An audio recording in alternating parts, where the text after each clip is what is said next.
तो अगर आप एक PS5 कंसोल लेने का सोच रहे हो इन 2026 तो ये कुछ बातें हैं जिनका आपको जरूर से ध्यान रखना है, नहीं तो आपके पैसे जो है वो वेस्ट भी हो सकते हैं। तो चलिए सीधे हम बात करते हैं कुछ उन टॉपिक्स की जो अभी रिसेंटली निकल के आए हैं। लाइक तो अप्रैल में जो है सोनी ने प्लेस्टेशन के प्राइसेस में एक हाइक कराई है, जिसकी वजह से जो भी सारे कंसोल्स हैं उनमें एक हमें रेट डिफरेंस देखने को मिल रहा है as compare to previous year. Stock की लिमिटेशन चल रही है अभी काफी ज्यादा, और disc edition almost out of stock है हर जगह पे। डिजिटल एडिशन कुछ जगहों पे अवेलेबल रह रहा है, और प्रो वर्जन तो इंडिया में आपको पता ही है इजीली अवेलेबल नहीं रहता। लेकिन अगर आप कंसिडर कर रहे हो बाय करना और आप कंफ्यूज हो कि तीनों में से कौन सा बाय करना चाहिए आपको, क्या अभी डिजिटल एडिशन बाय करना चाहिए, डिस्क एडिशन बाय करके कोई फायदा भी है या नहीं, तो वो सब हम इस वीडियो में कवर करें। सबसे पहले हम बात करते हैं PS5 डिस्क एडिशन की। डिस्क एडिशन की बात हम पहले इसलिए कर रहे हैं क्योंकि अभी जो सोनी ने रिसेंट रिलीज है उसमें बताया है कि वो जनवरी 2028 से डिस्क एडिशन जो है वो डिसकंटिन्यू कर रहे हैं। लाइक उनकी कोई भी गेम जो है वो अब डिस्क पे नहीं आएगी। लाइक अगर हम बात करें GTA 6 की, तो GTA 6 में हमारे को डिस्क एडिशन देखने को नहीं मिलता है। अगर हम डिस्क एडिशन को ऑर्डर भी करते हैं तो हमारे को सिर्फ बॉक्स में एक डिजिटल कोड देखने को मिलेगा, जहां से हम उसे कॉपी करके प्लेस्टेशन स्टोर से रिडीम कर सकते हैं। यानी हमारे को डाउनलोड वो डिजिटली ही करनी पड़ेगी।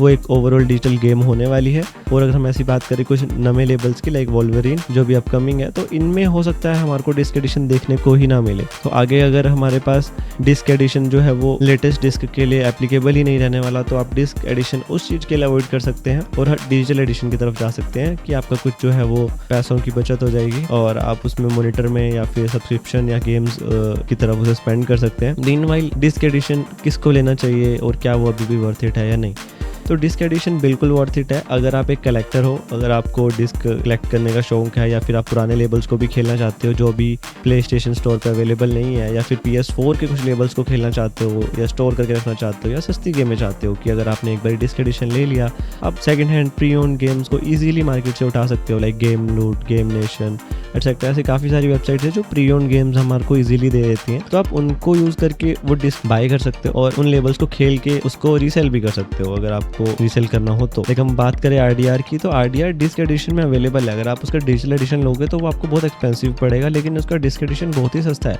मीनवाइल अगर हम बात करें, अगर आप कुछ स्पेसिफिक कुछ ही टाइम के लिए गेम्स खेल रहे हैं तो आपके लिए PS5 का सब्सक्रिप्शन भी सफिशिएंट रहने वाला है, क्योंकि उसमें भी हमारे को मेजर लेबल्स देखने को मिल जाते हैं like last of us, RDR, GTA etcetera. लेकिन अगर हम बात करें 2K गेम्स की लाइक WWE, तो हमारे को वो एक्सक्लूसिवली खरीदनी पड़ती है जो कि 5-6 हज़ार की डिजिटली रिलीज होती हैं। लेकिन अगर उनकी डिस्क की बात करें तो उनकी pre owned disc almost half rate में मिल जाती हैं। लाइक अभी 2026 आई है WWE की, लेकिन वो डिजिटली हमारे को 5-6 हज़ार में मिल रही है। अगर हम उसका डिस्क एडिशन देखें प्री ओन्ड, तो हमें ड्रास्टिकली लाइक 2-3,000 के डिस्काउंट पे वो मिल रही है। तो वहाँ पर एक बहुत ही बड़ा प्लस देखने को मिलता है।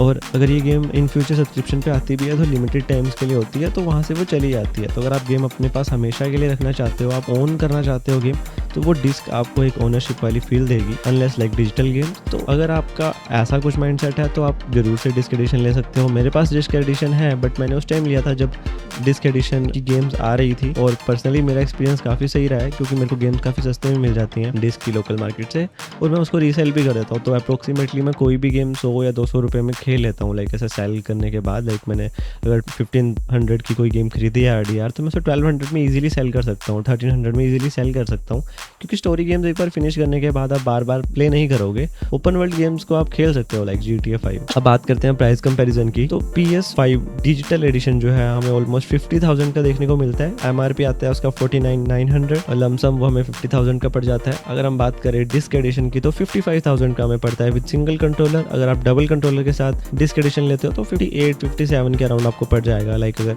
आप अलग से एक कंट्रोलर लोगे तो वो 6,000 एक्स्ट्रा पड़ता है। यानी ओवरऑल एक single controller plus extra controller के साथ आपको 60 का पड़ेगा। लेकिन अगर आप डुअल कंट्रोलर वाला कॉम्बो लोगे तो वो 57-56 का पड़ जाएगा इजीली आपको। अब बात करते हैं PS5 प्रो की, तो प्रो जो है वो काफ़ी लिमिटेड ऑडियंस के लिए है। लाइक उसमें जो गेम्स हैं वो इनहेंस चलते हैं। लाइक अगर हम बात करें GTA की, तो उसमें हमें कुछ एक्स्ट्रा चेंजेस देखने को मिलते हैं, इनहेंस्ड मोड देखने को मिलते हैं। GTA 6 की बात करें तो PS5 प्रो के लिए इनहेंस्ड वर्जन आने वाला है एक्सक्लूसिव, तो उसमें हमें कुछ मेजर चेंजेस देखने को मिलते हैं, लेकिन वो काफ़ी लिमिटेड गेम्स के लिए होते हैं और इतना ड्रास्टिक चेंज एक नॉर्मल यूज़र नहीं बता सकता। अगर आप कैजुअल गेमिंग करना चाहते हो, आप कम्पिटिटिव में नहीं जाना चाहते, और कम्पिटिटिव में वैसे भी PS नहीं यूज़ होता है। और साथ के साथ ही PS5 प्रो आप तभी यूज़ करेंगे जब आपके पास OLED स्क्रीन है, हायर रिफ्रेश रेट है, लाइक 4K आपके पास स्क्रीन है OLED विद 120+ हर्ट्ज, तब आप PS5 Pro को लेना कंसिडर करेंगे। अगर आपका इतना बजट है तो आप PS5 Pro में डिस्क एडिशन भी इंसर्ट कर सकते हैं।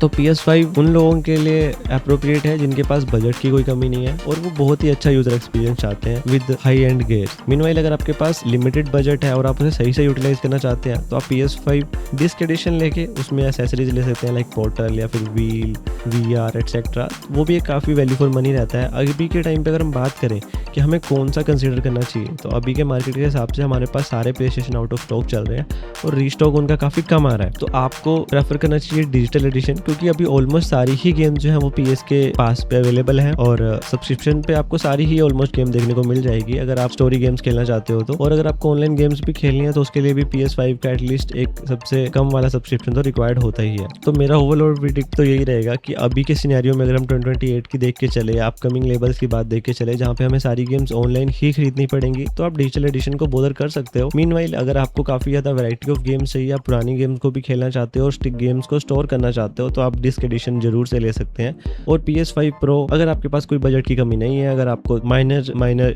डिटेलिंग भी काफी मैटर करती है, तो आप PS5 Pro जरूर से ले सकते हैं। मीनवाइल आपके पास एक अच्छा खासा मॉनिटर होना जरूरी है। अगर हम बात करें PS5 Pro की तो उसका रेट जो है ऑलमोस्ट 1,10,000 देखने को मिलता है और अगर उसमें डिस्क एडिशन आप ऐड कर दोगे तो 10,000 इंक्रीज हो जाएगा, यानी 1,20,000। और अगर एक एक्स्ट्रा कंट्रोलर उठाओगे या एज कंट्रोलर उठाओगे तो वो भी ऑलमोस्ट 10,000 का, आपको 6,000 का नॉर्मल कंट्रोलर एंड 17,000 का आपको एज वाला कंट्रोलर पड़ जाएगा। तो आपका बजट 1.5 लाख के पास चला जाएगा फॉर प्रो एडिशन। तो इन चीज़ों का ध्यान में रखकर आप अपना नेक्स्ट जो है PS वो प्लान कर सकते हो। वीडियो इन्फॉर्मेटिव लगी हो तो कमेंट करके जरूर बताइएगा। एंड आपको क्या लगता है कि अभी भी PS5 डिस्क एडिशन लेना वर्थ इट है? कमेंट करके बताएं। Thank you for watching.